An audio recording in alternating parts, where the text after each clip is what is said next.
rindu akan Engkau dan firman-Mu Tuhan.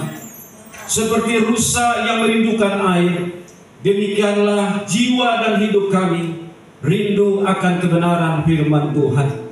Kami percaya lewat pujian penyembahan kami, nama Tuhan telah dipermuliakan. Bahkan setiap tanah hati kami lewat pujian penyembahan ini telah menjadi tanah hati yang subur dan baik, untuk siap untuk ditaburi kebenaran firman Tuhan. Agar benih firman Tuhan yang disampaikan sebentar ini Tuhan akan bertumbuh, berakar dan berbuah lebat dalam kehidupan kami, sehingga kehidupan kami menyenangkan hati Tuhan dan sesama kami, karena keserupaan Kristus dalam hidup kami semakin hari semakin nyata oleh karena kami melakukan kebenaran firman Tuhan. Urapi hamba-Mu yang terbatas ini Tuhan, dan semua kami yang mendengarkannya. Di dalam nama Tuhan Yesus kami siap sambut kebenaran firman Tuhan. Haleluya, amin. Shalom. Shalom, shalom, shalom. Yesus dahsyat. Ya, Bapak pendeta kita bilang ini baru 5 orang, belum semua. Ya, sekali lagi, shalom. Shalom, shalom, shalom, shalom. Yesus dahsyat. Puji Tuhan. Bagaimana kabar Bapak Ibu? Luar biasa. Iya, saya percaya luar biasa, karena memang kita tidak terbiasa di luar. Hari ini, minggu ini, bulan ini, kita akan berbicara dalam tema yang baru, yaitu hidup yang tidak bercelah. Ya, saya percaya bahwa salah satu tanggung jawab hidup saudara dan saya selaku orang percaya, selaku orang Kristen, ya, yang bagi banyak orang paling berat dan bahkan bagi sebagian orang mustahil dilakukan adalah hidup dengan tidak bercelah. Sebab bagaimana mungkin dalam dunia keadaan hari-hari ini yang bertambah jahat, tambah merosot kebaikan, kemurahan dalam hidup dunia ini, kita bisa hidup tidak bercelah. Artinya hidup tanpa salah, hidup tanpa noda, hidup tanpa dosa. Ya, padahal Bapak Ibu yang terkasih di dalam Tuhan Yesus Kristus, Alkitab banyak mengatakan hal yang demikian, supaya kehidupan saudara dan saya adalah kehidupan yang tidak bercelah. Ya, hendaklah kamu sempurna seperti Bapamu di sorga yang adalah sempurna. Ya, kuduslah kamu sebab aku kudus. Ya, pada bagian yang lain dikatakan pada saat kedatangan Kristus pada kali kedua, Ia akan mendapati atau mencari orang yang tidak bercacat dan tidak bercelah. Sesuatu yang dikatakan berulang-ulang dalam Alkitab pastinya adalah sesuatu yang penting, yang ditekankan berulang-ulang kali oleh Tuhan sendiri. Itu sesuatu yang mutlak harus saudara dan saya selaku orang percaya hidupi dan lakukan dalam setiap kehidupan kita setiap hari. Ya, apapun yang Allah perintahkan, Bapak Ibu yang terkasih, yang harus kita lakukan, pastilah itu demi kebaikan saudara dan saya. Dan Ia bukanlah Allah yang jahat, yang memerintahkan segala sesuatu tanpa memberikan kemampuan, kesanggupan, bahkan fasilitas untuk kita dapat melakukan apa yang Ia perintahkan, termasuk perintah untuk hidup kudus, hidup yang tidak bercacat celah di hadapan Tuhan. Fasilitas Dia berikan Roh Kudus untuk menuntun dan membimbing saudara, untuk menolong saudara dan saya untuk melakukan kebenaran firman Tuhan. Firman Tuhan adalah petunjuk kehidupan bagi saudara dan saya. Firman Tuhan adalah pedoman yang harus kita pedomani untuk kehidupan saudara dan saya agar tetap di jalur-jalurnya Tuhan, sehingga kehidupan saudara tidak bercacat dan tidak bercelah. Bahkan lewat penggarapan peristiwa dalam kehidupan saudara dan saya, melalui masalah, kesulitan, apapun itu pun juga merupakan sarana yang Tuhan berikan bagi saudara dan saya. Amin. Dulu mungkin kita tidak sabaran, tapi lewat masalah kita menjadi orang yang sabar. Ya kan? Dulu kita tidak bisa mengampuni, tetapi lewat orang yang menyakiti hati saudara dan saya, kita diajarkan untuk dapat mengampuni orang lain. Jadi jangan menganggap bahwa masalah itu sesuatu yang sebenarnya Tuhan luaskan dengan tidak punya maksud dan tujuan tertentu dalam hidup saudara dan saya. Tidak. Roma 8 ayat 28 dikatakan Allah turut bekerja dalam segala sesuatu untuk mendatangkan kebaikan bagi setiap orang yang mengasihi Dia dan yang terpanggil sesuai dengan rencananya. Karena itu Allah kita Allah yang baik. Apapun yang Dia perintahkan untuk kita lakukan, apapun yang Ia larang untuk tidak kita lakukan, dan apapun yang Ia janjikan untuk saudara dan saya percaya itu, semuanya tujuannya hanya untuk kebaikan saudara dan saya.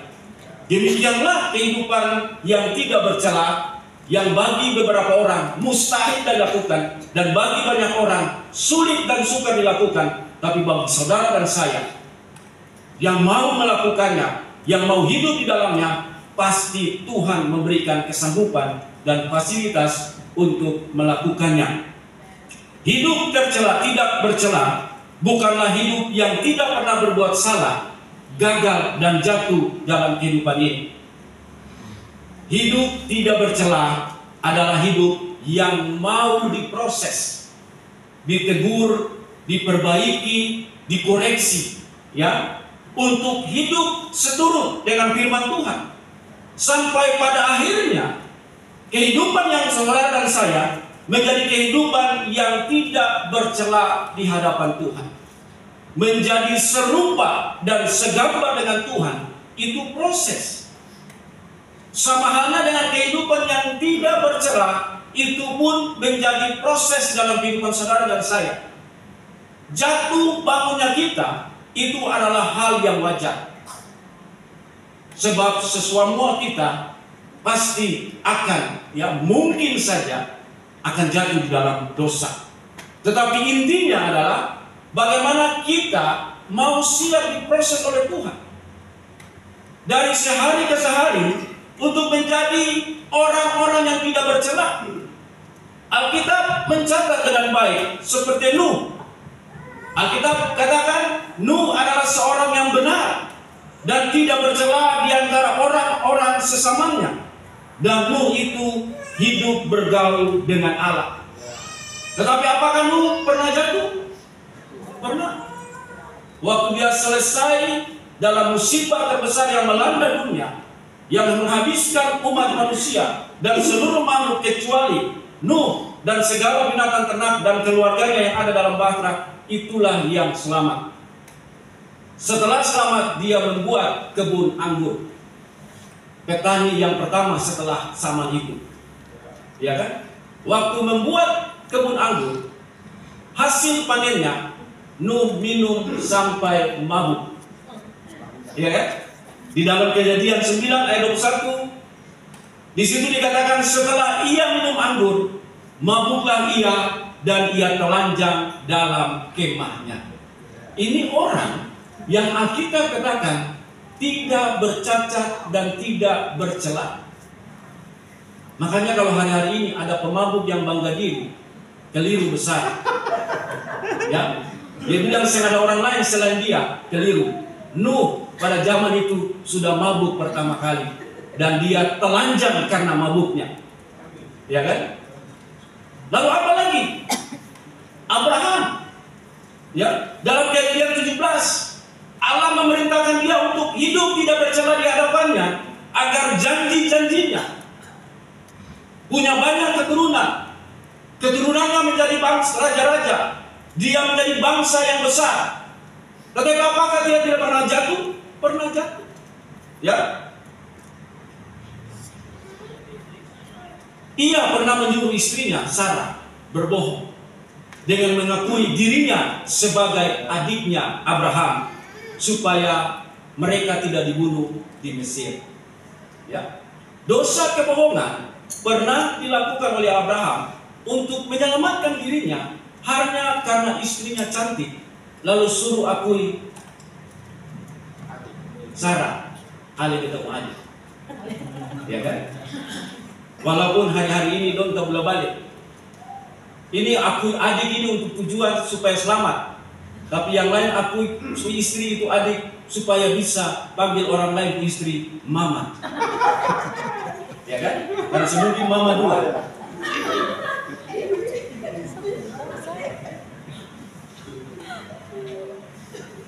Yang ketawa berarti mungkin pernah mendengar kata-kata ini, atau mungkin dulu pernah melakukan hal yang sama. Ya. Jadi begini Bapak Ibu, orang-orang yang dikatakan Alkitab sebagai orang yang tidak bercela di hadapan Tuhan pernah jatuh. Ya. Tapi kuncinya adalah mereka tetap mau memproseskan hidup dirinya untuk menjadi tidak bercela di hadapan Tuhan. Mereka hidup seturut firman Tuhan. Mereka mau melakukan apa yang Tuhan perintahkan. Mereka hanya mau praktekkan apa yang menjadi kehendak Tuhan. Itulah yang membawa mereka menjadi orang-orang yang tidak bercela di hadapan Tuhan. Nah, seperti apakah orang yang hidupnya tidak bercela? Mari kita lihat di dalam Mazmur 119 ayatnya yang pertama sampai ayatnya yang ketiga. Ya, kita buka sama-sama, kita baca karena hanya 3 ayat. Dimulai dari hitungan ketiga, perikopnya kita baca. 2, 3. Bahagianya orang yang hidup menurut Taurat Tuhan.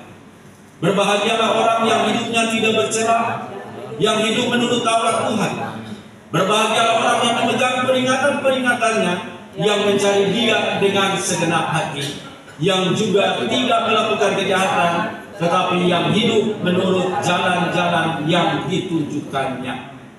Ya, ini perilaku kehidupan yang harus kita praktek dalam kehidupan saudara dan saya, agar kehidupan kita menjadi orang-orang yang tidak bercela di hadapan Tuhan. Sebab sekali lagi, ini penting untuk dilakukan dalam kehidupan saudara dan saya selaku orang percaya. Sebab pada akhirnya, kalau kita tidak kedapatan demikian, saudara dan saya tidak terangkat bersama-sama dengan Kristus.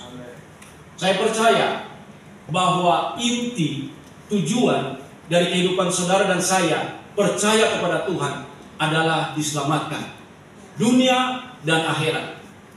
Amin. Kan sampai yang selamat di dunia saja tanpa akhirat semau. Ya, sembuh dari sakit, selesai dari masalah, ekonomi bangkit, setelah itu terserah nanti surga Tuhan yang atur, mau neraka atau surga. Kan tidak. Alkitab jelas dikatakan bahwa kita dihakimi menurut perbuatan kita. Selama apa? Selama hidup. Jadi kehidupan inilah yang harus kita buat baik-baik, kita lakukan baik-baik, supaya kehidupan kita menjadi orang-orang yang tidak bercela di hadapan Tuhan. Nah, seperti apakah orang yang hidupnya tidak bercela?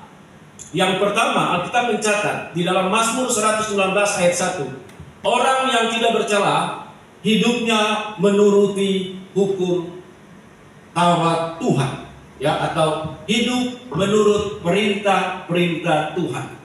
Hidup menuruti segala perintah Tuhan itu berarti ketaatan. Ya, ketaatan merupakan hal yang tertanam di dalam seluruh firman Allah untuk saudara dan saya kerjakan. Apapun yang Ia perintahkan, Dia mau kita lakukan. Apapun yang Ia larang, Ia ingin supaya kita jauhi. Dan apapun yang Ia janjikan, Dia ingin supaya saudara dan saya percaya itu. Berarti apa yang terkandung di dalam Alkitab semuanya harus kita lakukan.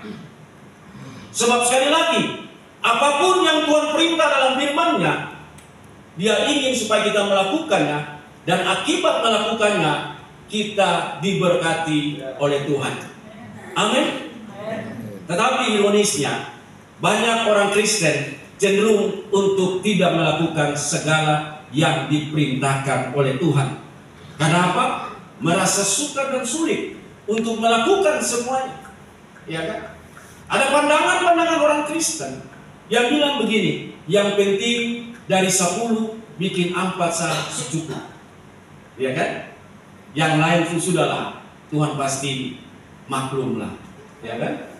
Jadi 4 dari 10 aman. Ya, keliru Bapak Ibu. Model yang macam begini Tuhan kecam. Ya kan? Waktu orang Farisi hanya fokusnya di dalam memberikan persepuluhan tanpa hidup dalam keadilan dan kebenaran, Tuhan kecam. Ya kan? Dia bilang yang satu kamu lakukan, yang lain kamu abaikan. Ya, mari kita lihat di dalam Lukas 11 ayatnya yang ke-42. Seorang kekasih baca untuk semua kita dengar.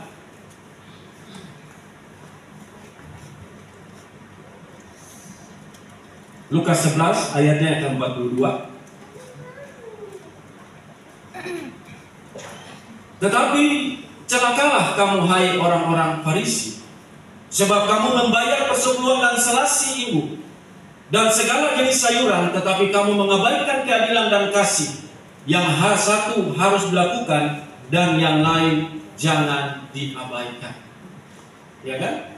Prinsip ini masih saja ada orang Kristen hidup sampai sekarang, hidup di sengpi gereja yang ingin titip uang persembahan. Ya kan? Sumbang besar pada gereja tapi gelapkan pajak misalnya. Ya kan? Padahal tidak. Apa yang kita lakukan bagi Tuhan kita lakukan, dan bagi pemerintah kita lakukan. Ya, bagi Allah kita lakukan, bagi kaisar, bagi pemerintah itu kita lakukan. Jadi ini namanya totalitas, ini yang namanya seluruh, ini namanya segala, yang kesimpulannya adalah ketaatan. Ya, memang dalam mentaati segala perintah Tuhan tidak mudah. Ya. Tetapi marilah kita berpikir seperti orang yang sakit ingin disembuhkan. Disuruh minum obat apapun, mau 5, 6, sampai 10 macam, dia telan. Walaupun nanti rasanya seperti nano-nano obat itu, asam, manis, pahit, dan segala macam, tapi demi kesembuhan, dia menelan itu. Ya kan? Mau badan jadi enak, diurut, pakai siku, pakai lutut, pakai akar kayu, pakai apapun batang kayu, sampai badan-badan itu muka merah, dia tetap terima apa adanya karena demi kesehatannya. Amin. Pernah saya lihat waktu itu almarhum, ya, urut Bapak Gembala tuh suka main di Orulung itu. Itu antua yang pertama datang, antua pakai biji ini dulu, main. Ya, uru di atas turun ke bawah, harus pakai siku. Main, Bapak Gembala pos merah, sikat saja, atau simpanan bantah. Ya, selesai itu najas para pakai lutut 3 menit. Bapak Gembala tinggal pasrah saja. Ya kan? Tapi setelah itu pulang muka cerah. Bapak Gembala bilang, aduh badan sulingan sekali. Ya, demikian pun kebenaran firman Tuhan. Perintah-perintah Tuhan yang Ia suruh kita lakukan, yang Ia suruh kita hidupi, memang ada yang sakit kita lakukan. Ya kan? Mengampuni orang yang bersalah, rasa sakit atau tidak? Pasti rasa. Ya kan? Tapi kalau saya ampuni, surga saya capai. Ya kan? Sebab Alkitab bilang apa? Jikalau kamu tidak mengampuni orang yang bersalah kepadamu, Bapamu di surga pun tidak akan mengampuni kesalahan kita. Makanya memang praktek seluruh kebenaran firman Tuhan untuk hidup di dalam ketaatan itu sesuatu yang tidak mudah. Itu sukar, sulit, dan sakit. Tapi kalau mau hidup diberkati, hidup mau baik, hidup mau masa depan yang cerah, cuma satu jalannya, ketaatan kepada segala perintah Tuhan. Sebab di dalam ketaatan berkat akan mengikutinya. Mari kita lihat di dalam Ulangan 28 ayat 1 sampai ayatnya yang kedua. Jikalau engkau baik-baik mendengarkan suara Tuhan Allahmu dan melakukan dengan setia segala perintahnya yang kusampaikan kepadamu pada hari ini, maka Tuhan Allahmu akan mengangkat engkau di atas segala bangsa. Promosi Tuhan angkat karena ketaatan kepada segala perintah Tuhan. Promosi bukan datang dari menjilat sang pejabat atau atasan. Amin. Makanya dunia ini hancur karena tidak mentaati kebenaran firman Tuhan ini. Mau naik jadi kepala dan bukan ekor. Iya kan? Kuncinya cuma satu. Ketaatan kepada segala perintah Tuhan. Bahkan di ayatnya yang berikut dikatakan segala berkat ini akan datang kepadamu dan menjadi bagianmu jika engkau mendengarkan suara Tuhan Allahmu. Ya. Datang dalam bahasa aslinya diterjemahkan dalam bahasa Inggris adalah hunting, hunt, memburu. Kalau kita datang bertamu, Bapak Ibu, tidak ketemu tuan rumahnya, kita pulang. Tapi kalau memburu, tidak ada di ruang tamu, cari di kamar. Tidak ada di kamar, cari di WC. Tidak ada di WC, cari di hutan. Tidak ada di hutan, cari di pulau mana, sampai ketemu. Seperti Densus 88 buru teroris. Iya kan? Maukah berkat daripada Tuhan itu datang memburu cari sampai dapat seperti yang dikatakan dalam firman Tuhan? Ya. Ada orang cari susah-susah. Saudara tiba-tiba di order, terima pesanan. Ya, dalam tidur telepon diangkat. Ada mau bikin ini, bikin ini, bikin ini. Itu berkat yang diperintahkan. Iya kan? Sebab usaha sama. Dibuka dari pagi sampai jauh mana. Tetapi kita anak-anak Tuhan. Ya. Walaupun mungkin buka jam 8, tutup jam 5. Kalau hidup di dalam ketaatan, sekalipun sudah tutup, Tuhan perintahkan berkatnya. Ya kan? Saya percaya semua kita yang mengusahakan segala sesuatu kadang-kadang bisa sampai mengeluh. Ini kenapa orang belum habis lagi, orang belum tutup. Ya kan? Semua tutup ini, ada masuk lagi. Tutup itu sebelah, masih ada masuk lagi. Tutup itu dua-dua, ada yang tokil lagi. Ya kan? Ini apa? Berkat yang memburu, berkat yang mengejar sampai dapat. Karena apa? Ketaatan. Karena apa? Sekali lagi melakukan segala yang Tuhan perintahkan, tidak pilih-pilih. Bukan karena kita mampu, bukan karena kita suka, bukan karena kita mau, lalu kita lakukan. Tapi yang Tuhan mau, itulah yang kita lakukan. Suka atau tidak suka, tetap harus lakukan. Karena semuanya akan membuat ya berkat Tuhan mengalir dalam kehidupan saudara dan saya. Saya percaya tahun 2024 ini, meskipun banyak orang menjalaninya dengan penuh ketidakpastian, tapi saudara dan saya jalani dengan kepastian. Ya, asalkan hidup di dalam ketaatan, maka berkat itu akan Tuhan perintahkan. Sebab berkat akan mengikuti perbuatan ketaatan kita. Yang kedua, orang yang tidak bercela, hidupnya mencari Tuhan dengan segenap hati. Ayatnya yang kedua dari bacaan kita, Mazmur 119. Berbahagialah orang-orang yang memegang peringatan-peringatannya, yang mencari Dia dengan segenap hati. Kata mencari di sini menunjukkan suatu usaha yang sungguh-sungguh secara terus-menerus dengan segenap hati kita dalam mencari Allah. Ya, masih saja ada orang Kristen cari Tuhan waktu sembuh, waktu ingin diterima dalam pekerjaan, ya, waktu bergumul dalam jodoh. Setelah itu selesai, setelah semuanya itu didapat, lalu tidak lagi mencari Tuhan. Ya, kadang-kadang kita keliru. Kita cuma cari bonusnya, bukan cari sumbernya. Saudara beli mobil mewah, ya, dapat hadiah payung. Lalu kasih tinggal mobil pakai payung dalam hujan-hujan. Keliru besar. Seringkali orang Kristen banyak melakukan hal yang demikian. Dia cuma cari kesembuhan, dia cuma cari jodoh, dia cuma cari pekerjaan. Lalu Tuhan dia tinggalkan, dia berjalan sendiri dengan hal yang demikian. Ya, pada akhirnya hidup dunia aman, tapi akhirat tidak aman. Ya kan? Nah, cari Tuhan yang sungguh-sungguh itu seperti apa? Kadang-kadang kita berpikir begini, rajin ke gereja, rajin melayani, itu sudah yang namanya cari Tuhan. Tapi saya mau bilang, orang yang sering ke gereja, orang yang rajin dalam pelayanan, tetapi belum tentu kehidupannya mengutamakan Tuhan dalam segala hal. Orang yang rajin ke gereja, orang yang rajin dalam pelayanan, tetapi dalam kehidupannya bukan kehendak Allah yang dilakukan, tapi kehendak dirinya yang dilakukan. Orang yang rajin ke gereja, orang yang rajin dalam pelayanan, belum tentu hidupnya mencari Tuhan.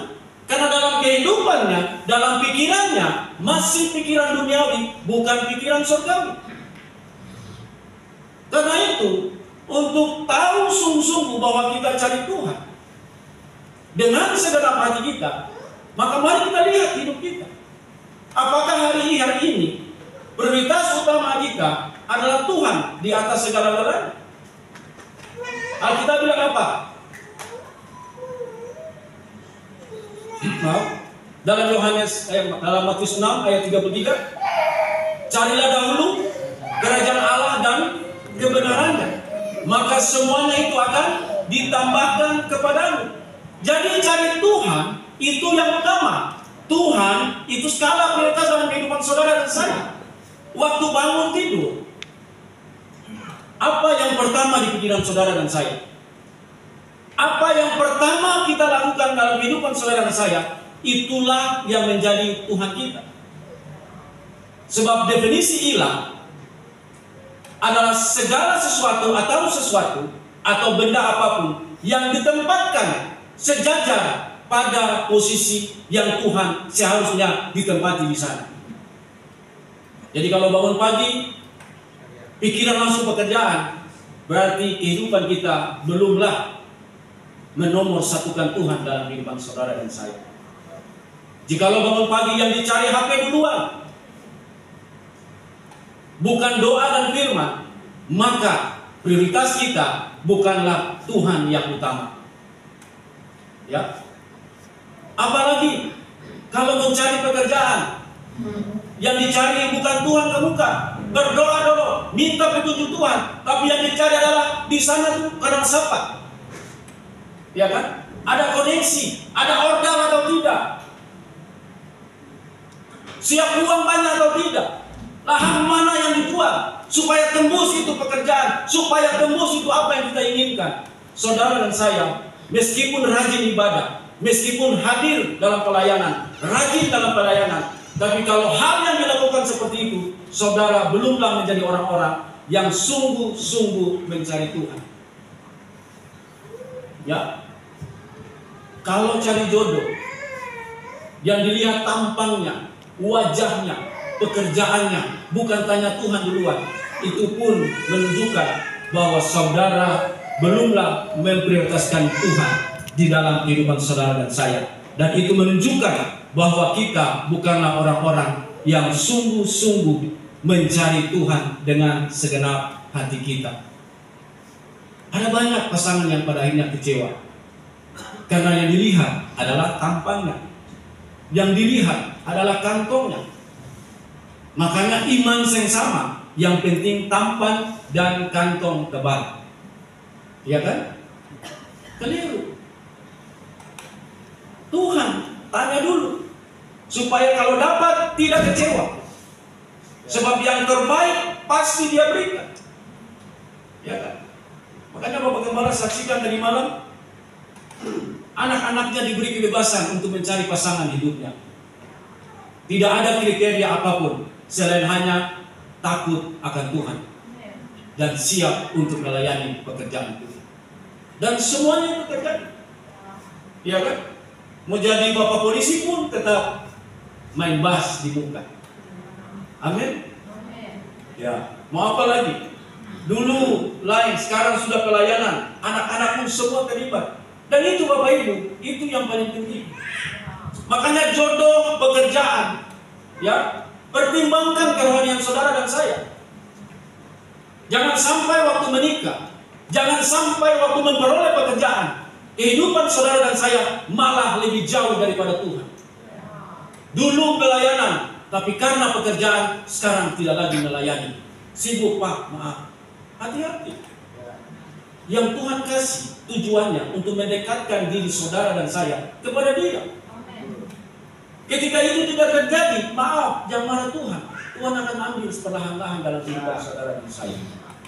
Sebab Dia hanya ingin nyawa, jiwa saudara dan saya. Yang lain itu hanya bonus dalam kehidupan saudara dan saya. Makanya cari Dia dengan sungguh-sungguh. Ya, cari Tuhan itu seperti barang berharga yang sangat bernilai, seperti dalam Matius 13 ayat 45 sampai ayatnya yang ke-46. Demikian pula hal kerajaan surga itu seumpama seorang pedagang yang mencari mutiara yang indah. Setelah ditemukan mutiara yang sangat berharga, ia pun pergi menjual seluruh miliknya, lalu membeli mutiara itu. Ya, Tuhan di atas segala-galanya. Makanya kita bilang gini, jikalau engkau tidak mengasihi istrimu, ya, anak-anakmu lebih daripada aku, engkau tidak layak. Jadi Tuhan yang dikasih oleh Tuhan harus yang menjadi kasih yang pertama dalam hidup saudara dan saya. Mengasihi Tuhan pasti tidak akan mengabaikan keluarga. Mengasihi Tuhan pasti akan membuat kita menjadi rajin. Ya kan? Sebab ajaran Alkitab jelas. Seseorang yang tidak menafkahi, menelantarkan sanak keluarganya lebih jahat dari orang yang murtad. Apakah ikut Tuhan sungguh-sungguh menjadi mengabaikan keluarga? Saya percaya tidak. Malah kita lebih memperhatikan keluarga kita. Sebab Alkitab jelas mengatakan itu. Bahkan untuk bekerja menjadi yang terbaik, jadi rajin, Alkitab memerintahkan itu. Semut walaupun tanpa pemimpin bekerja. Waktu panen dia sungguh-sungguh all out untuk mengumpulkan segala sesuatu. Bahkan Paulus katakan, orang yang tidak bekerja janganlah ia makan. Malu hati. Pikir-pikir juga. Yang bawa isi gabung satu karung dari kampung, tinggal di kota berbulan-bulan, habiskan nasi, beras berkarung-karung. Ya kan? Ada orang yang begitu. Padahal isi gabung pun mama di kampung yang banyak. Yang naik gabung, yang angkat gabung juga bapak, yang bawa tuh kendaraan, cuma kasih turun dia yang kelihatan bawa saja. Ya kan? Seakan-akan dia punya hasil, tidak. Jadi begini Bapak Ibu, waktu Tuhan yang terutama dalam kehidupan saudara dan saya, tidak ada satupun perintah yang pada akhirnya mengabaikan pekerjaan dan rumah tangga saudara dan saya. Malah justru oleh karena perintah Tuhan, kita sangat memperhatikan keluarga kita. Saya melihat dan menyaksikan dengan mata kepala sendiri orang-orang yang sungguh praktek firman Tuhan dalam kehidupan, rumah tangganya aman. Ya, saling mengasihi, saling mencintai, saling menghargai, saling membahagiakan satu dengan yang lain. Iya kan? Di dalam pekerjaannya dia hadir dari awal, dia pulang dari belakang. Tanpa dipandang, tanpa dilihat, dia tetap bekerja karena dia tahu yang dia lakukan segala sesuatu semata-mata hanya untuk Tuhan. Makanya dilihat atau tidak dilihat, dipuji atau tidak dipuji, dia tetap melakukan tugasnya dengan baik. Karena dia tahu Tuhan Maha melihat, Tuhan Maha menyaksikan, Tuhan Maha menyelidiki setiap hati kita. Makanya Tuhan yang terutama. Amos 5 ayat 4 dia katakan, sebab beginilah firman Tuhan kepada kaum Israel, carilah aku, maka kamu akan hidup. Ya. Cari Tuhan pasti hidup. Cari Tuhan semungkin mati. Ya kan? Dulu pernah, ya, ayah saya bilang begitu. Ibadah terus. Supaya Tuhan Allah tuh buang kepeng, buang uang dari langit turun ke bawah. Ya kan? Bayangkan itu. Suatu hal yang memang sampai detik ini menjadi permulaan saya dan istri, bahkan keluarga adik-adik kakak lain. Supaya antua itu sebelum Tuhan panggil sudah percaya kepada Tuhan Yesus. Amin. Iya. Tapi hari ini Bapak Ibu, kami yang tertua dan adik kami yang bungsu membuktikan bahwa cari Tuhan tidak miskin. Cari Tuhan tidak terlantar. Bahkan hari ini dapat menuduh orang tua yang bilang tetapi ibadah terus supaya Tuhan malah buang uang dari langit turun ke bawah. Ya kan? Cuma beta yang berani bilang saja, Bapak studianya. Hormati orang tua. Ya kan? Jadi tanya Tuhan, kamu akan hidup. Makanya cari sungguh-sungguh. Jangan setengah-setengah hati, yang cuma musim-musiman saja. Natal baru datang ibadah, Paskah baru ibadah, orang nikah baru ibadah, orang mati baru datang ibadah. Di luar itu, libur sedunia, tidur sedunia, cuci sedunia. Ya kan? Jangan Bapak Ibu. Cari Tuhan sungguh-sungguh. Mau pangkat biasa kah, pangkat tinggi kah, tetap cari. Sungguh-sungguh. Ya. Supaya apa? Kita hidup. Bukan saja hidup hari ini, tetapi hidup yang akan datang. Yang berikut, yang terakhir, orang-orang yang hidupnya tidak bercela, hidupnya tidak melakukan kejahatan. Ya, Mazmur 119 ayat 3 di sini dikatakan, ya, yang juga tidak melakukan kejahatan, tetapi yang hidup menurut jalan-jalan yang ditunjukkan. Kejahatan dan dosa merupakan penyebab terpisahnya hidup saudara dengan Allah. Saya percaya kalau kita terpisah dari orang tua saja pusing 7 keliling. Ya kan? Apalagi yang mahasiswa yang dibiayai saja hari-hari, hampir setiap hari makan super mie. Ya kan? Apalagi terpisah. Mungkin bungkusnya yang dimakan atau bumbunya yang diisap perlahan-lahan kalau terpisah dengan orang tua. Ini orang tua yang masih mencari uang. Orang tua yang masih bisa juga harus menghidupi dirinya. Tapi Allah tidak. Amin.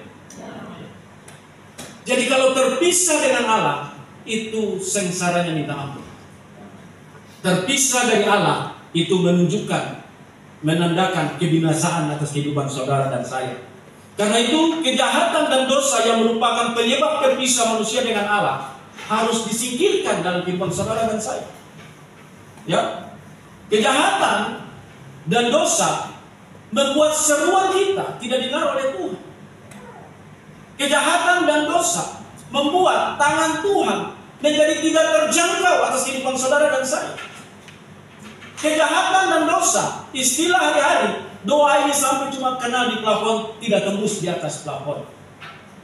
Ya. Kejahatan dan dosa membuat langit seperti besi, tanah seperti tembaga. Apapun yang dikerjakan tidak akan menghasilkan apa-apa. Mau tanam bibit yang paling bagus pun, kalau tanah ini bagaikan besi atau tembaga, tidak ada satupun yang tumbuh. Mau mengharapkan curah hujan, matahari menyinari, kalau sudah ditutupi oleh tembaga, itu pun tidak akan mencapai kehidupan saudara dan saya. Makanya serius Bapak Ibu, kejahatan, dosa itu harus tidak ada dalam kehidupan saudara dan saya. Itu harus disingkirkan, dijauhkan dalam kehidupan saudara dan saya.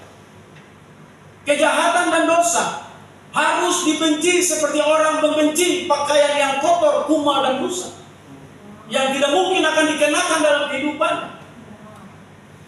Ya kan? Siapa sini yang masih bisa pakai pakaian kumal? Tidak ada satu. Sudah bau apek, sudah bau minyak tanah, sudah bau bumbu-bumbu, sudah bau semua segala macam parfum, sudah bau. Tidak mungkin kita pakai. Jangankan orang lain yang semaput, kita yang pakai pun sudah masuk semaput duluan. Kenapa pakaian yang demikian? Ya kan? Demikian pun kejahatan dan dosa jangan dikenakan. Anggaplah itu sebagai pakaian kumal, busuk, dan segala macam yang tidak mungkin kita pakai. Supaya jangan kita kenakan. Ya, Yesaya 59 ayat 1 sampai ayatnya yang ketiga. Tolong seorang kekasih baca.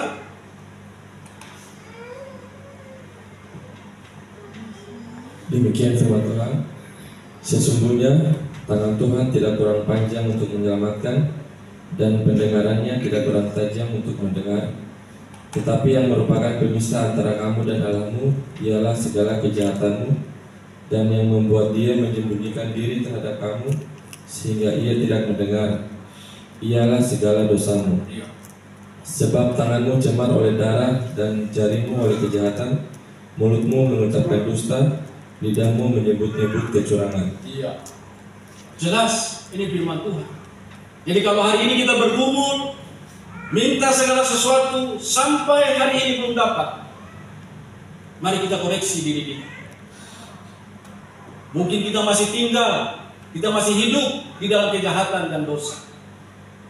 Dosa itu banyak, Bapak Ibu, dalam jumlah bahkan dalam tingkatan. Sebab dosa ini kadang kita berpikir sudah tidak melakukan kejahatan berarti sudah selesai. Tidak. Dosa bahasa aslinya hamartia itu adalah meleset dari tujuan sasaran yang Allah tempatkan untuk saudara dan saya tujui. Nah, apa itu sasaran Tuhan? Yang pertama, kasihilah Dia dengan segenap hatimu, segenap jiwamu, dan dengan segenap kekuatan dan akal budimu. Dan yang kedua, target Tuhan atas hidup saudara dan saya adalah kasihilah sesamamu manusia seperti dirimu sendiri.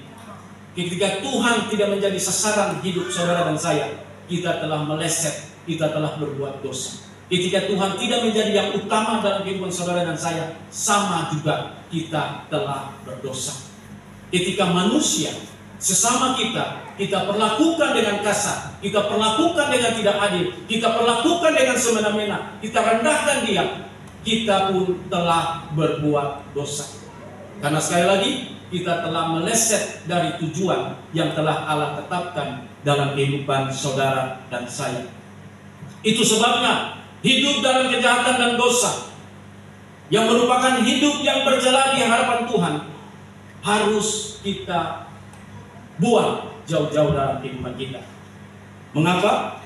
Sebab kehidupan yang bercela membuat tangan Tuhan menahan kebaikan yang hendak Dia curahkan atas kehidupan saudara dan saya.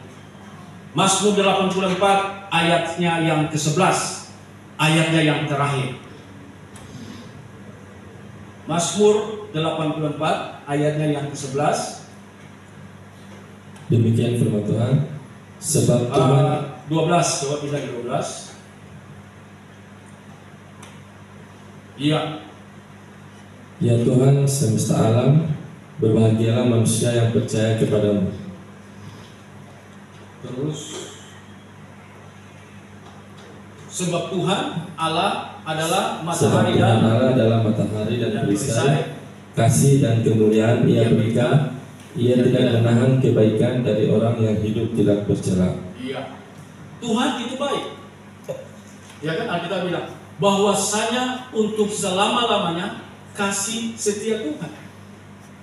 Jadi Tuhan rindu, bukan saja kita rindu. Tuhan ingin, bukan saja kita ingin, agar kebaikan datang dalam kehidupan saudara dan saya.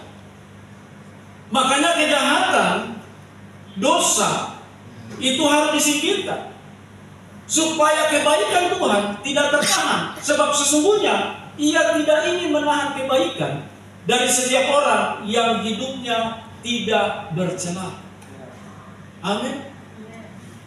Kebaikan Tuhan nyata dalam kehidupan saudara dan saya. Dia hapus dosa kita. Dia sembuhkan segala sakit penyakit kita. Dia menebus kita dari lubang kubur. Dia memahkotai kita dengan kasih setia dan rahmat. Bahkan Dia memberikan kepada kita kehidupan hari ini dan untuk selama-lamanya.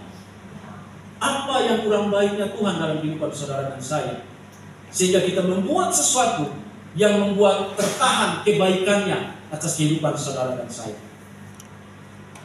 Kebaikan, saya percaya, sesuatu yang saudara dan saya butuh dalam hidup hari-hari ini. Kebaikan adalah sesuatu yang semua orang perlu ada di dalam kehidupannya, ya kan? Dan kebaikan yang sempurna itu hanya datang daripada Tuhan sendiri. Sebab kebaikan manusia kadang dia mau tapi dia terbatas. Karena cuma dia bicara tapi dia tidak melakukan. Hari-hari ini banyak hal-hal kebaikan yang ditaburkan di seluruh lapisan masyarakat, kota sampai desa. Ya kan? Pasti Bapak Ibu sudah tahu. Sing pernah pergi gereja, jarang ke gereja, tapi hari-hari ini rajin ke gereja. Dulu ibadah di rumah, sabar dulu, sibuk, sing ada tuan rumah. Tapi hari ini malah undang ibadah datang ke rumah. Ya kan? Ini kebaikan yang semu. Yang ada satu periode 5 tahun hanya di awal dan mungkin yang di akhir, tapi tengahnya hilang entah kemana. Tapi kalau Tuhan, kebaikannya untuk selama-lamanya dalam kehidupan saudara dan saya. Maukah itu terjadi atas kehidupan saudara dan saya? Mari kita hidup dengan tidak bercela di hadapan Tuhan. Tuhan berkati kita semua. Amin. Mari pelayan altar